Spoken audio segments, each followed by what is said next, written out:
Shalom. This Shabbat coincides with the conclusion of the Festival of Shavuot here in the land of Israel, while in the Diaspora, this Shabbat is also observed as the second day of the festival, and it has its own Diaspora Torah reading, Mafter and Haftorah. In the land of Israel, our portion this week is Parashat Naso, beginning in chapter 4 and verse 21 of the book of Numbers. This video was recorded, uploaded, and scheduled for publication in advance before the Festival of Shavuot began in the land of Israel. Like the portion of Bamidbar before it, the majority of this portion of Naso deals with the Levites and their various tasks in the Tabernacle. Even the offerings of the tribal leaders, to which our Parsha dedicates a lengthy recounting, they were all brought for the dedication of the altar in the Tabernacle. So really, just about everything in this portion of Naso is focused on the Tabernacle and its service. But there are two major exceptions to this in our Parsha: the Sotah, the suspected adulteress, and the Nazarite. Now, the Nazarite is an ordinary Israelite who wishes to undertake a program of spiritual dedication. And in that regard, perhaps we can understand his inclusion here in Parashat Naso among the Torah's teachings about the Levites, because he is really emulating the dedication of the Levite by seeking to sanctify himself in an extra measure, to become more of a dedicated servant of Hashem. But why is the enigmatic account, the concept of the Sotah, the suspected adulteress, why is she included here in Parashat Naso? Now, the word Sotah comes from the Hebrew word for to stray. And the background, in short, is the situation of a husband who has explicitly warned his wife not to be alone with a certain man. Now he's overcome by a spirit of jealousy because she did, in fact, seclude herself with that man, but there were no witnesses, and she does not admit to any wrongdoing. The husband is suspicious, and only if she agrees, they come to the Kohen in the Beit HaMikdash, in the Mishkan, in the temple. She brings a certain symbolic offering. Torah establishes a procedure, a test of sorts. The Kohen brings dust from the floor of the tabernacle and mixes it with water. This is known as the bitter waters of the Sotah, called by the Torah the bitter waters that can cause curse. And a bitter-tasting ingredient is also mixed in. But the Kohen writes the words of this curse, found here in our Parsha, on a strip of parchment, and amazingly, he dips this into the water, and by so doing, he causes the holy name of God to be erased. Under any other circumstance whatsoever, this is an absolute prohibition. The husband gives her to drink, and if she's innocent, she's blessed with children. And he bears the iniquity of falsely suspecting his wife. Now, it's essential to understand the details of this scenario. Do not mistakenly think that Torah automatically awards any moral high ground to the husband. This entire process is only effective if the husband is completely beyond reproach, if he's completely without sin. However, if he has ever in his whole life behaved with any sexual impropriety, the process of the Sota does not work. So it's just as much about him. Furthermore, this woman is never coerced. Coming forward to the tabernacle or to the temple to undergo this ceremony is only by the mutual consent of both the husband and wife. Now, if the woman was indeed unfaithful, she can admit to that. She will not be punished. She will not need to be subjected to the waters of the Sota, and the marriage will be terminated in accordance with Torah law.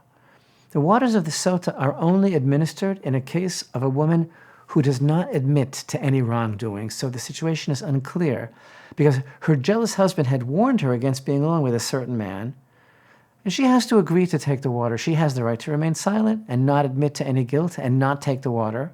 And also, if the husband has absolute proof that this happened, or if the woman admits to it, in either case, she doesn't take the water and the marriage is over. You should also know that this whole rite of the Sotah was only observed up until a certain point in history, as clarified by the sages. It was only in practice when such instances were a total rarity, when sadly morality began to decline and such behavior became more common, the whole system was abolished.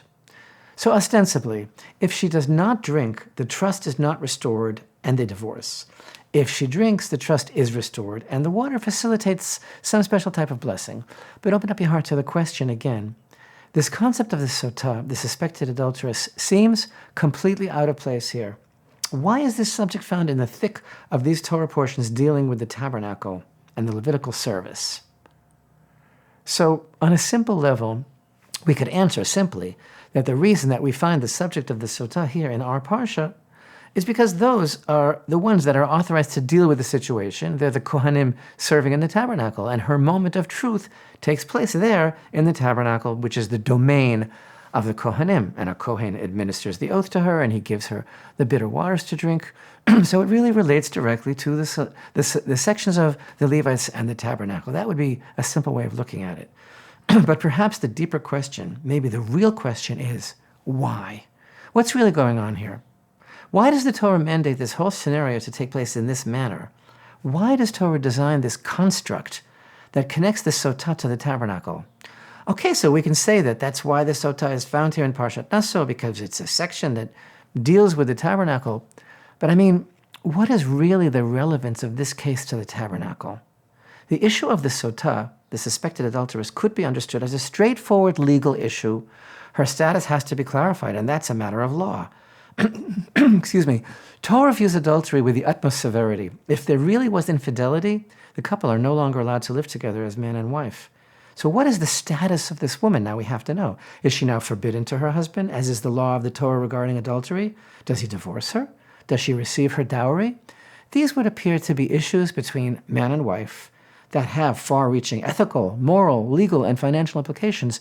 But what has it all to do with the tabernacle? These would seem to be issues that have to be resolved in a court, like all legal issues. But instead, Torah divinely designates the tabernacle as the arena in which this whole thing has to be addressed and solved. We see that the tabernacle and the attending Kohen has a central role to play in all of this. She's brought to the tabernacle, the Kohen administers the oath, the Kohen gives her to drink, earth from the floor of the tabernacle is taken and mixed with the water. And the most remarkable feature of all of this is that the most holy, ineffable name of Hashem is erased in the water, unbelievably, and she's given to drink. Under all other circumstances, it's absolutely forbidden to erase this name. So what is the meaning of all of this? A married couple have a conflict. There's strife between them. This is not the only case of marital strife in Torah. There are cases of slander and libel between husband and wife. There's divorce. There are halachic, that is to say, Torah legal dynamics in place to adjudicate these sort of situations. That's what the courts are for. What has this got to do with the tabernacle and the priests who serve there? The earth of the tabernacle and the erasing of the name of Hashem, there's clearly something much deeper going on here. And thus we ask clearly, what is the meaning of all of this? Why does the issue of a family feud suddenly become the focus of the Kohen who must address the issue in the tabernacle? And the deepest question of all is, open up your heart deeper still, how is this situation decided? By a sign from heaven, by divine involvement, by divine intervention. If the woman does not wish to make an admission, and indeed committed adultery with another man, the water brings about her demise. And if she's pure, the water will bring about her blessing. That's a heaven-sent sign that's clarifying what did or did not transpire in secret. What sort of solution to the problem is this? Open up your heart in the deepest way ever and understand this remarkable question, because there is absolutely no other instance in all the Torah, in all of halakha, Torah law, wherein a legal decision that needs to be rendered involving two parties is decided by the agency of a sign from heaven. Nowhere else do we find anything like this. Torah law is always settled according to evidence, through proof, by witnesses, through a party willing to make an oath, through litigation. Since when, and when else, is a miracle invoked to aid in determining if a party is guilty or innocent?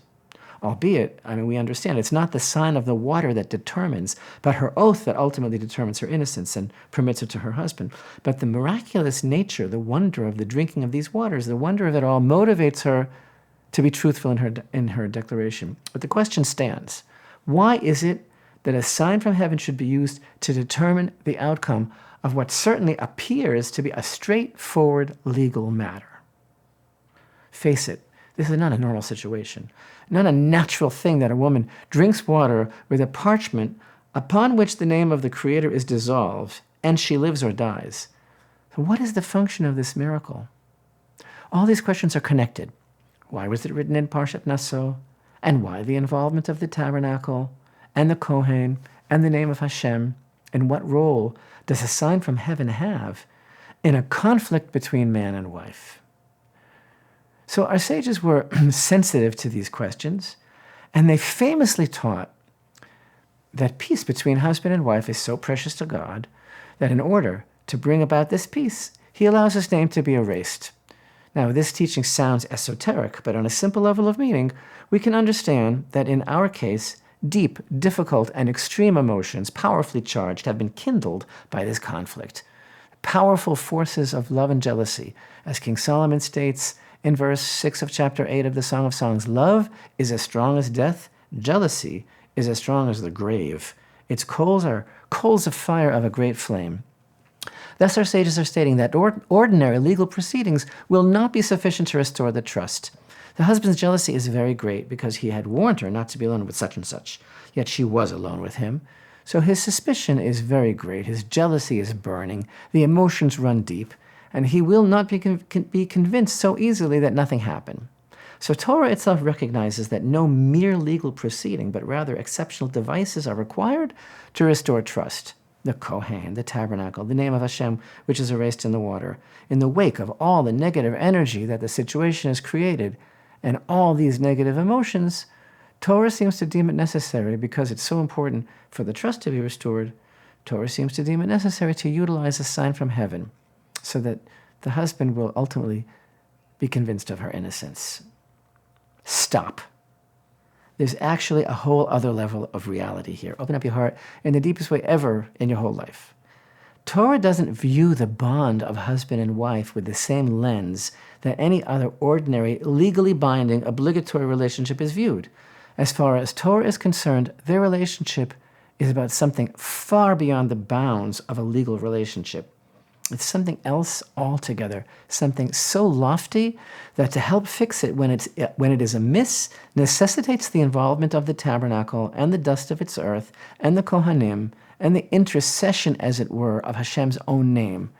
Their strife is not something that can simply be solved in court, as if there was a quarrel or accusations between business partners, because there's another factor here. Not only are the alleged circumstances damaging the trust between them, and so something exceptional has to be activated to return that trust, but Torah here is reflecting another concept, the secret, as taught in the words of Rabbi Akiva, that if a man and wife merit, meaning if they are found worthy, the Shekhinah, the divine presence, dwells between them. And this is the deepest truth in the world. The connection of marriage between man and wife is not only a connection of Torah law. If we thought that their difficulties are simply a legal matter, we were mistaken. Their connection is far beyond a legal bond. It's a connection of holiness. Torah exhorts us, you shall be holy, and marriage is a form of holiness, and thus the marriage ceremony is called kiddushin, literally holiness. The Shekhinah, the divine presence, rests upon the relationship of husband and wife, in them, between them. So no, this is not simply a legal matter that a court can solve. The divine presence is manifest in their proper union. Their home is literally a place of the divine presence, and therefore, when there is a problem of this severity at home, this is the only solution. Exactly this, to involve the Kohanim, Hashem's agents, and the tabernacle, and the dust of the tabernacle, and the name of Hashem himself, and we must elicit a sign from heaven, because that's their connection. Their proper trust is the seat of the divine presence dwelling with them. When that trust is marred, and there's a suspicion of infidelity, the Shekhinah departs from that house. This whole matter is about the Shekhinah. It's nothing less than the glory of the honor of the indwelling of the divine presence itself that's at stake here, hanging in the balance of what one might superficially be passed off as a domestic crisis. Torah views a domestic crisis as a God crisis. The marriage bond of husband and wife is the building of a home in which the Shekhinah dwells. This is a basic, major, fundamental Torah principle. Ish ve'isha zachu Shekhinah b'neihem means if a man and his wife merit, the Shekhinah dwells between them. Now, those who are unfamiliar with this concept may think, oh, what's the big deal? Okay, of course I understand. Husband and wife are connected. It's a bond of love. It's friendship. It's an agreement between them with legal and moral implications. But what's it got to do with the presence of God? I would have thought the presence of God, that relates to matters of sanctity, Torah, prayer, holy temple. No, Torah teaches us that if husband and wife are worthy, if they conduct themselves properly, the divine presence dwells in their midst. the bond of their commitment, their family, their home. This is the secret of the Shekhinah on earth. Marriage is kiddushin, it's holy, not simply a legal matter. Therefore, when there is a serious disruption of the bond, creating a problem of trust, it most certainly becomes a matter concerning the Shekhinah, a matter of the most holy name of Hashem, of the holy priests, the Kohanim, of the Tabernacle. And thus we find the section of Sotah here, in the midst of the portions of the Tabernacle, because, open up your heart, very seriously deeper than ever before in your whole life, infidelity shakes the foundations of the world, resulting not just in a lack of trust between man and wife, it causes the equivalent of a spiritual nuclear event. It disturbs, it harms, as it were, it banishes the Shekhinah. It causes the divine presence to depart. In addition to harming the home, it harms the Shekhinah, as it were, that dwells among them. What a lesson for our sorry times, when integrity seems all but lost to the masses, when relationships have been devalued, cheapened, and emptied of beauty and meaning, when the pagan god of entertainment encourages infidelity and lustful, selfish, manipulative attitude towards others, when society mocks commitment. Whatever happened to the quest to find one's soulmate with a goal of spending the rest of this life together? The true soulmate is a manifestation, a reflection of the divine presence, if one merits.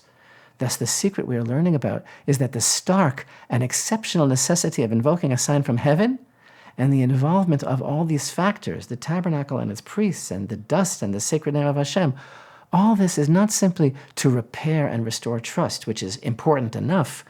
This is to return the Shekhinah to the home where it desires to be. Not a legal matter alone, but also a matter of the utmost sanctity, the departure of the Shekhinah from a couple, God forbid, or its dwelling upon them. Thank you for watching this week's Jerusalem Lights Torah portion. We appreciate the support of our viewers, which enables the vision of Torah for everyone to become reality. Chag Sameach and Shabbat Shalom. May we receive Torah in earnest, and may our homes be a dwelling place for the divine presence.